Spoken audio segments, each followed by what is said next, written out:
మీకు food business లోకి enter అవ్వాలి, రెస్టారెంట్ పెట్టాలి అనే డ్రీమ్ ఉందా? అయితే ఈ న్యూస్ చూసి థింక్ చేయండి. హైదరాబాద్ లో టాప్ హోటల్లే సీజ్ అయిపోతున్నాయి. ఎందుకంటే డబ్బు కోసం చేశారు, క్వాలిటీ మర్చిపోయారు. మీరు ఫుడ్ బిజినెస్ స్టార్ట్ చేద్దాం అనుకుంటే మిమ్మల్ని మీరు ఒక్క క్వశ్చన్ అడగండి. మీ బిజినెస్ కేవలం ప్రాఫిట్ కోసమా, లేకపోతే పీపుల్ ప్లస్ ప్రాఫిట్ కోసమా? కేవలం ప్రాఫిట్ కోసమే అయితే ఇప్పుడే డ్రాప్ అయిపోండి. పీపుల్ ఫుడ్ సేఫ్టీ కోసం అయితే welcome to the game. Hyderabad లో మొత్తం 25,000 హోటల్స్ ఉన్నాయి. అందులో పరిశుభ్రంగా ఉన్నవి ఎంతో తెలుసా? కేవలం 361, అంటే 2% మాత్రమే. దేశంలో రెస్టారెంట్ పరిశుభ్రత విషయంలో మన హైదరాబాద్ సిటీ ఆఖరి స్థానంలో ఉంది. కానీ ముందు ముందు ఈ పరిస్థితి అయితే ఉండదు. ఎందుకంటే అధికారులు యాక్షన్ తీసుకుంటున్నారు. అధికారులు రెస్టారెంట్ తనిఖీ చేసినప్పుడు కిచెన్, ఫుడ్ క్వాలిటీ, క్లీన్నెస్ అన్ని విషయాల్లో కూడా పర్ఫెక్ట్ గా ఉంటే ఆ రెస్టారెంట్ కి గుడ్ కేటగిరీ కింద రేటింగ్ ఇస్తున్నారు. ఈ రెస్టారెంట్స్ లో మీరు ధైర్యంగా తినొచ్చు. ఒకవేళ స్కోర్ 50% నుంచి 90% మధ్య ఉంటే ఆ రెస్టారెంట్ కి బెటర్మెంట్ నోటీస్ ఇస్తారు. అంటే కొన్ని లోపాలు ఉన్నాయి, వెంటనే మెరుగుపరుచుకోండి అనే వార్నింగ్ అన్నమాట. ఇక స్కోర్ 50% కంటే తక్కువ ఉంటే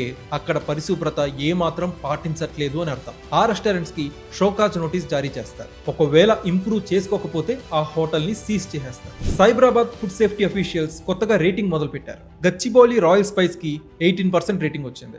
మదినాగూడ బహార్ కేఫ్ కి 40%, కొండాపూర్ సబ్వే కి 60%, నల్లగండ్ల కోడికూర చిట్టిగారికి 62%, పంచకట్టు దోశ లాపినోస్ పిజ్జాకి 67% రేటింగ్ ఇచ్చారు. కూకట్పల్లి బ్రౌన్ బేర్ బేకరీకి 70% రేటింగ్ ఇచ్చారు. గచ్చిబౌలి నవాబ్ రెస్టారెంట్ కి 70% రేటింగ్ ఇచ్చారు.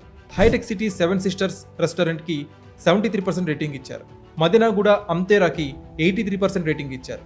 నిజాంపేట్ కేఎఫ్సికి 86% రేటింగ్ ఇచ్చారు. మాదాపూర్ రామేశ్వరం కేఫ్ 93% తో అందరికంటే టాప్ లో ఉంది. ఇంకో షాకింగ్ విషయం తెలుసా? నిన్న జరిగిన రైడ్స్ లో మెహఫిల్ హోటల్లో రుమాలి రోటీపై మూతలేదు. షాగ్ హౌస్ లో మాంసం కోసే చోట గుట్కా మరకలు గుర్తించారు. పాలమూరు గ్రిల్ లో ఎక్స్పైర్డ్ మష్రూమ్స్ ని గుర్తించారు. ఈ రెస్టారెంట్స్ కి షోకాజ్ నోటీసులు జారీ చేశారు. ఇంప్రూవ్ చేసుకోవడానికి డెడ్ లైన్ కూడా విధించారు. ఇక్కడ విషయం అర్థమవుతుందా? ఎలాంటి పొలిటికల్ ప్రెషర్ లేకపోవడం వల్లే అధికారులు ఇంత స్వేచ్ఛగా యాక్షన్ తీసుకోగలుగుతున్నారు. టాప్ మోస్ట్ రెస్టారెంట్స్ పై కూడా. నిజంగా ఈ విషయంలో సీఎం రేవంత్ రెడ్డిని, అధికారుల్ని ఖచ్చితంగా అప్రిషియేట్ చేయాలి. గతంలో ఈ స్థాయిలో ఎప్పుడు కూడా హోటల్స్ పై ఇన్స్పెక్షన్స్ జరగలేదనేది నా అభిప్రాయం. ఒకవేళ జరిగినా గానీ ఈ రేటింగ్ సిస్టమ్ లేదు, ఇన్ని యాక్షన్స్ తీసుకోలేదు. ఇప్పుడు మాత్రం ప్రతిదీ ప్రజలకి తెలిసేలానే చేస్తున్నారు. సో వ్యూవర్స్, ప్రస్తుతం హైదరాబాద్ లోని టాప్ మోస్ట్ రెస్టారెంట్స్ పై కూడా అధికారులు తీసుకుంటున్న ఈ యాక్షన్ పై మీ అభిప్రాయం ఏంటి?